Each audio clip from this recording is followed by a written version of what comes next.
Okay, we're here at Mr. Quickie, and we're gonna get this repaired.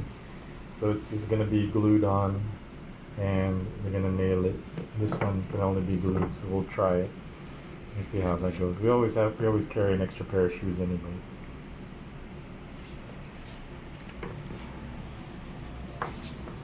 So these are the different soles. These are the different soles that you can have replaced inside. They also make keys. Gumagawa kayo ng susi, tama? So they make keys over here also. Hence the name Quickie. So 400 pesos to get this thing glued. Pangalan na lang po. 400. See? This is just your Italian leather shoes all fixed and ready to use again.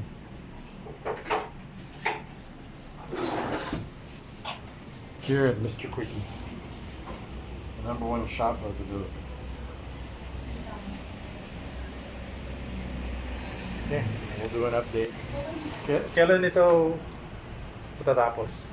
Mamaya pa PM po. Mamaya? Opo. Saying it could be finished today. So we're gonna pick it up later tonight by 8 p.m. or tomorrow. Anong oras kayo nagsasarado? 6:30. Teka muna. Pwede kunin sa 8 p.m. pero sarado kayo at 6:30? Yes. Mamaya 5 PM po. Oh, 5 p.m. 5 p.m. I thought I heard 8 p.m. I thought he said 8 p.m. and then they close at 6:30 and I go, okay, that doesn't make any sense. Okay, so 5 p.m. my Italian leather shoes will be ready. Ingat ka dito, this is Boss. Original Hugo Boss ito, hindi to sa Divisoria. Yes. Pero alam mo naman, halata original ito, tama? Yes, sir.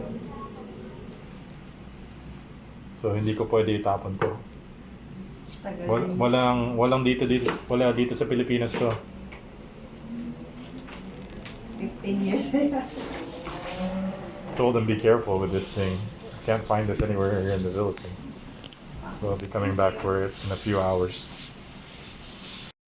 See, look, they can replace the leather full sole, sur protector, new heel cover, so you can get before and after. Here's Mr. Quickie. They also do duplicate keys. They also do bag repair. Gusto ng customer kaso baka Yeah. kasi hindi ko makaya, sabi niya. Thank you. Nasaan siya?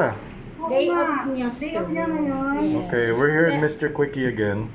And look, they stitched it like I Tawag niya sa akin requested. kasi sabi niya baka daw bumunta kayo. Paliwanag ko. Look at that. Sabi ko, They did it yun because naman the parang glue- gusto nila, ma'am. Sabi ko kung... Because the glue wasn't gonna work. Kasi hindi siya masyadong... Happy kami sa ginawa. Pasabi sa kanya. Apo. Yeah, marami pa kaming ganito. Apo. Hindi lang isa ito, marami. Pinagyan niya nga daw, yan kasi baka nga daw hindi kaya tayo. Kasi plastic po ito eh. Tingnan mo, gumawa siya ng paraan. Tapos sabi niya, ayaw daw gumana sa dikit. Kaya pinilit niya daw po tayo. Minanong-mano niya po yata yun. Yun nga sinabi ko sa kanya. Hindi yung dikit kulang. So sinabi ko kasi ginawa niya na yung futsal na tinahi. Yun ang sinabi ko sa kanya. Tinahi niya nga yung isa. Ang ganda pa lang tahi niya. Oo, magaling siya. Hindi halata. Look at him, his workmanship. And this was 290. 250. 250? Bali 400 yata. Na magkano yung tahi? Yung tahi lang.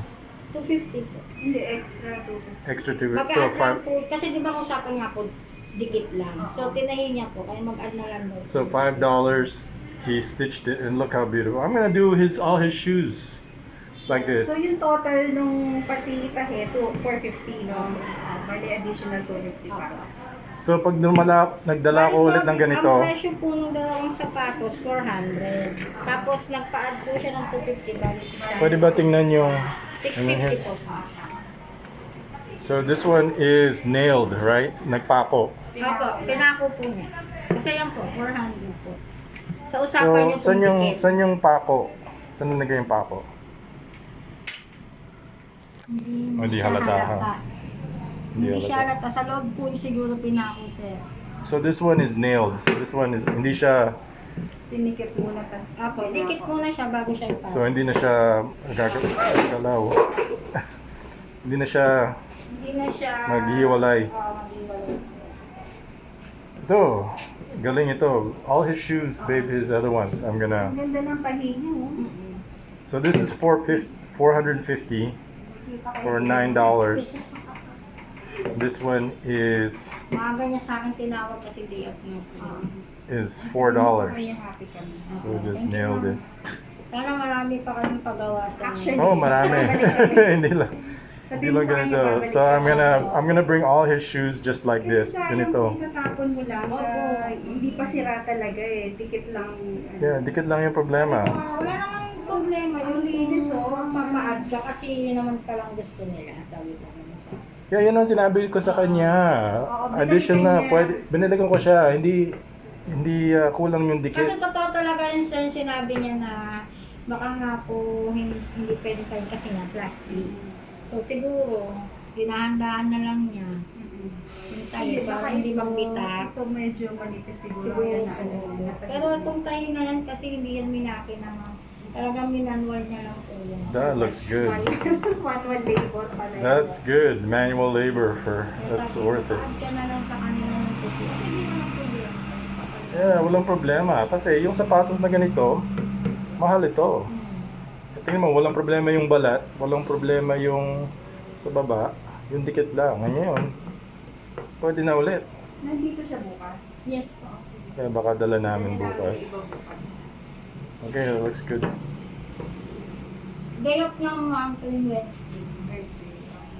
Okay, so that's our experience here at Mr. Quickie. Love it. We'll do it again. We'll bring more of all his other shoes like this. So look at this. It gave it a new life. Especially this. This is his favorite shoes, and it'd be a shame. Favorite ng anak ko to. Yung sapatos na. It'd be. And then this one, look, it's brand new again.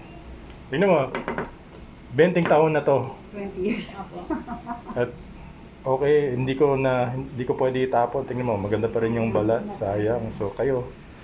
Okay. So, yep. We love it here at Mr. Quickie. It's affordable, and look at their workmanship. We'll definitely come here again. This is our second time here. We'll come back again. Okay. Thank you, Miss. Thank you po. Oh, yeah. Pwede ka mag-picture? Picture para sa thumbnail ko. Ito. Here. No, mas maganda to. Okay, ready? Dito, masyadong malapit sa ilaw. May quickie. Meron kayong sign? Ito. Kasi hindi ako naka-uniform eh, naka-shirt ako. Hindi, ganyan mo yung ano. Yeah, there you go. Okay. I'm gonna take a picture.